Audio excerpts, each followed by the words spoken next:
Hey, how's it going, guys? Mr. Boss for the win here, and in today's Red Dead Redemption 2 video, we're going to be taking a look at the dark and creepy secrets of the Rhodes Gunsmith owner that you just might not know about. So the Rhodes Gunsmith is one of the handful of businesses in games that sort of has a secret backstory to it. However, in my opinion, it's the only one that's really all that interesting. Like, for example, the Doctor in Valentine just has sort of like a crime syndicate going on in the back. The Strawberry General Store is like selling moonshine, which is not that big of a deal. The Saint Denis Gunsmith just has a poker game upstairs, which isn't all that unusual. But the Rhodes Gunsmith is very creepy in particular, and that's the story we're going to be focusing on in this video today. So it's pretty simple. All you have to do is go to the Rhodes Gunsmith, and just like all the other businesses, on the surface, it looks like a pretty normal shop where you can customize your guns or essentially do whatever. However, if you step outside and head towards the right, if you're facing the store, you'll actually notice that there is a conversation that you can have with someone that seems to be stuck inside of the basement of the gun store. Take a listen to this conversation right now. Mister, I've been trapped down here. Why are you dressed up like that? I've seen some sick perversions in my time, but this one might take the prize. No, wait, please. You gotta help me. It's that crazy gunsmith. He made me dress up like this. He's got me chained to the goddamn bed. So you can see there that it looks like there is a man trapped underneath the basement of the Rhodes General Store, and the owner has him like dressed up in some weird costume, and you can kind of see that he is trapped and chained to the bed. Okay, that is incredibly creepy. And then you can actually go inside and confront the general store owner by hitting up on the D-pad. I want to see what's in that basement of yours. Show me. Right now.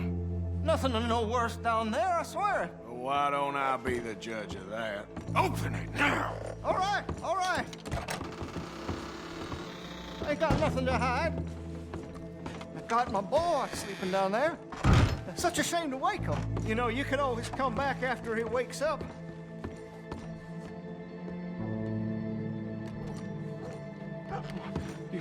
You just stay away from me. Know what I tell you about talking to your pa that way? Oh, thank God. Don't shoot me, please. Just leave us be. Just what the hell is going on here? He was being a bad little boy, stealing candy from the store again. It's for his own good. I'm not your little boy, you mad son of a bitch.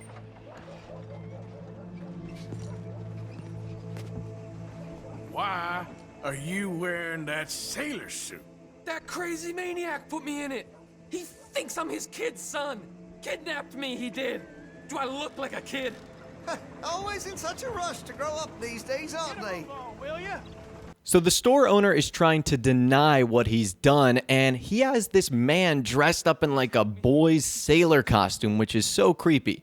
Now, you're supposed to set him free from the bed by shooting the chains, and once you do that, another conversation will take place, where you get some more backstory on why this actually happened and why he's in here.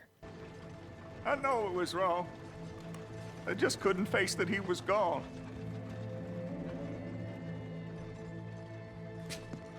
I was teaching Sammy how to hold the rifle proper out by the river. The recoil shot him backwards. He slipped into the river. The water pulled him downstream so quick. It all happened so fast, I didn't know what to do. I searched up and down that riverbank for days. But I couldn't find my boy. I just miss him so much. And you? You remind me of him. You look just like him. I'm so sorry. Please forgive me. It's too late for apologies. You just count yourself lucky that I don't kill you for what you did. Don't know what else you want from me. Take what you want. I don't care anymore. Okay, so things just took a really sad twist. From what I was able to understand here, this general store owner was fishing with his son or hunting, and when he shot, the recoil sent him into the river and he got swept away and he was unable to find him.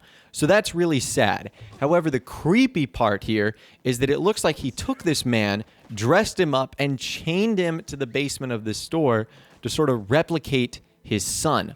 That is creepy. So I ended up doing a little bit of an eye for eye here, and we ended up basically hog-tying him. However, looting him gives you a secret document. It's actually a drawing that I think his son drew, and I think it depicts the scene of what was actually happening. Them fishing by the river. You can see the older man there looks to be the general store owner, and the little boy, I'm guessing, is Sammy, his son. So again, it paints a really sad picture there. The name of the drawing itself, or the name of the document you can pull out of the satchel, is called Son's Drawing, which once again is very, very sad.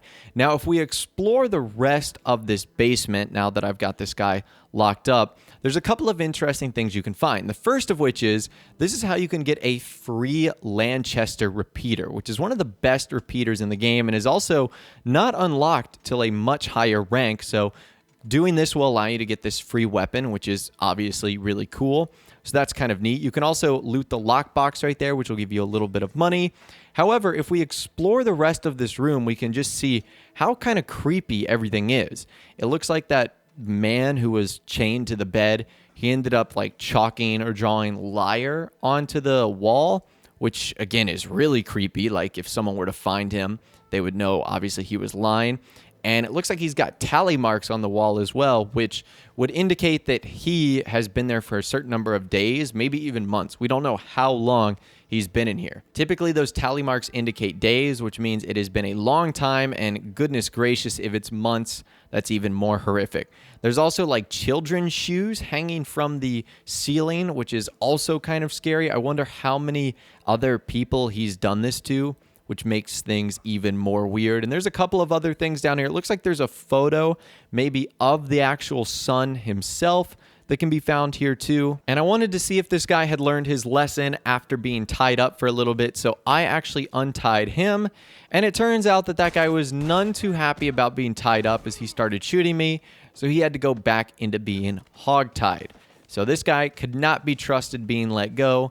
So I thought to myself, okay, my only other remaining option is to take him out of his shop and bring him somewhere. I think I was going to tie him to the train tracks. So upon leaving the shop, as you would imagine, I became wanted for kidnapping, which kind of threw my plans into a little bit of a wrench here. Another thing I noticed is I could not put this guy on the back of my horse, which was kind of strange. I guess it's because he was the owner of the store. And as I was running away, he just disappeared. Like he literally vanished in thin air. Like this was something out of Stranger Things. Like it's just so weird. He just completely disappeared. And I had the law searching for me, which was a little bit of a pain. I had to get rid of them. So that was kind of interesting right there. So what I ended up doing next is I ended up sleeping. I woke up in the morning and I ended up going back to visit the Rhodes General Store because I wanted to see what would happen if I returned. You know, would he say something strange or awkward to me? And that's what we're going to find out right now. So upon entering the store, this is what he had to say. I've got deep pockets in this community, and we watch out for our own. Hope you remember that. All right, what do you want? So he said something interesting, and I don't know if this only happens after this encounter, but he said something along the lines of like this community has deep pockets and we look after each other, indicating that he knows what I did to him recently. And you can also see it looks like he has a bandage over his head because he did not look that way when we first encountered with him. Now, if you actually try to go back down in the basement, that area has once again been locked, so there is no way to go back inside. So all in all, this was a very, very creepy mystery, and one that you guys might not have been aware about, that the Rhodes Gunsmith is sort of like a weird pedophile who keeps like other people locked in his basement to like replicate his son. It's a really sad and creepy story. Like you want to feel bad for the Rhodes Gunsmith, but at the same rate, you then realize what he's done, which is obviously not very good. So I'd love to hear from you guys in the comments down below. Let me know what you think about this entire story and more down there. If you did go on to enjoy this video, though, a like rating would, of course, be awesome. And subscribe to my YouTube channel if you are new or you like daily Red Dead Redemption 2 videos like this. With all the way, guys, like I said, thanks so much for watching. Take care, and I'll see you guys in the next video.